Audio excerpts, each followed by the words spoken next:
Nairobi City Thunder made history this year as the first Kenyan team ever to play in the Basketball Africa League.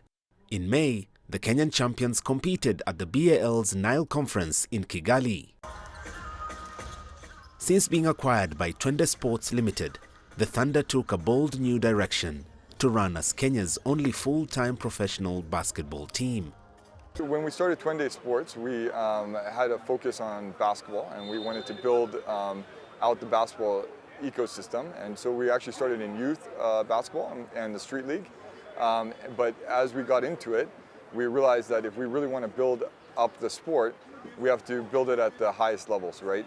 Our goal once we acquired Nairobi City Thunder was to build a Premier League level team that could really inspire the next generation. Off the court, the team has cracked the business playbook as well, with sponsorships and merchandising as their key revenue sources. So on the revenue side of things, we have things like sponsorship.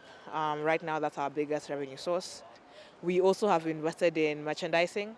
So we produce our own merchandise and we sell, because as you grow the brand and as fans get committed to the brand and fall in love with it, they want to associate with it. And how do you monetize that? The Thunder is now working to boost the visibility of basketball in Kenya to the wider audience. One of the things that we don't have that we are hoping can get done next year is for our federation to be able to put together like a media rights deal, because right now we stream our own games, but we don't have a league-wide TV deal, so you can't tune into a TV station on a weekend and watch a basketball game. I think that if that can be secured, you automatically increase the number of eyeballs that are watching basketball. You elevate the profile of not just Thunder, but the whole game. The Kenya Basketball Federation has urged more clubs to follow Thunder's model, invest in building brand identity and fan bases. Fans do not follow federations. Fans follow teams. Fans follow players. So how can you create a brand that fans can follow? So what teams can do to be able to emulate Thunder is really to create a fan base. Because once you create that fan base, then the pressure is on for the players to be able to perform, and the pressure becomes competition, and competition gets to striving for excellence. Nairobi City Thunder's historic qualification to the BAL has been transformative to Kenyan basketball. Their journey exemplifies how determination, vision and professionalism can elevate a team to reach new heights. Mohamed Abubakar for CGTN, Nairobi, Kenya. Right, let's keep the conversation rolling here on the subject of success in team sports. We still have with us sports analyst Bernard Otieno to discuss this subject further. Bernard, considering how money talks here, you've talked about it in the first part, is the solution to creating a successful sports team, whether in football, basketball, volleyball, just to throw money at the problem there? No doubt that money actually plays the biggest role in making these sports organizations a success. I'll give you a very good example. The only club that you probably knew before that made it to the FIFA Club Championships before was probably the TP Mazembe, Tupizo Mazembe from Congo. DRC, yeah. Why? Because somebody was putting money in it, and they were drawing very huge salaries, and so you're able to attract players from all over the world who are good enough.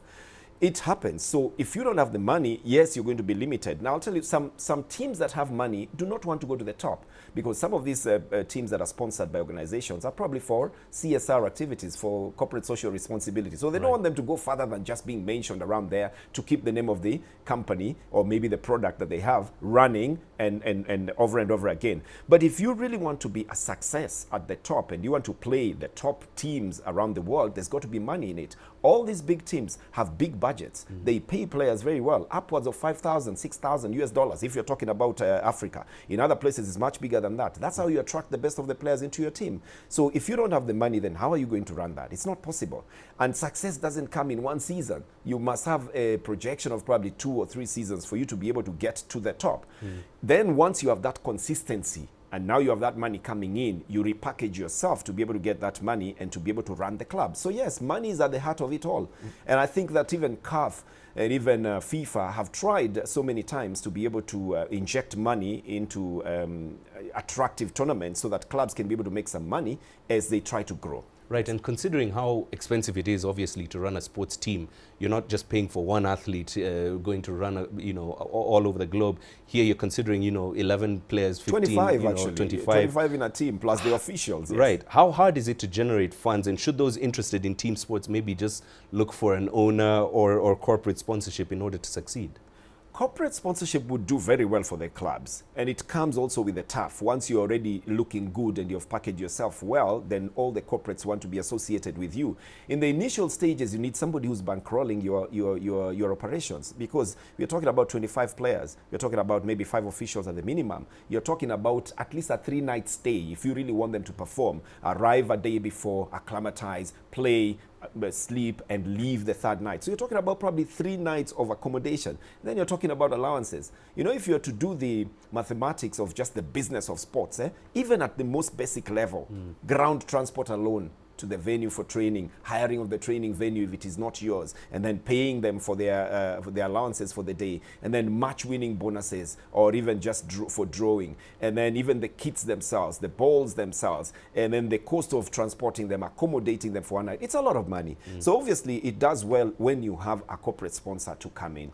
Sometimes we have, philanthropists, benefactors who want to also bring the team up, and they bring in the money, and it has to be big money. Right, and maybe looking at teams that follow the corporate route, how important a role does maybe social media play, and how are they able to also maybe get fans that are able to stay for life, that are not just there for the money, the good times, but are able to then become lifelong fans? What I've seen in Europe especially is that the teams have, multiple sources of money. I mean, you're selling merchandise, you've got endorsements for the team from different companies that are not competing. You've got your shirt sponsors, you've got your short sponsors, you've got a sponsor on the back. So you cannot ride on just one sponsor. Social media is where, if you look at some of the most available jobs around the world at the moment, it's social media manager for everybody. Whether you are just a small team, whether you're just a small shop, whether you're a big shop, it's social media manager.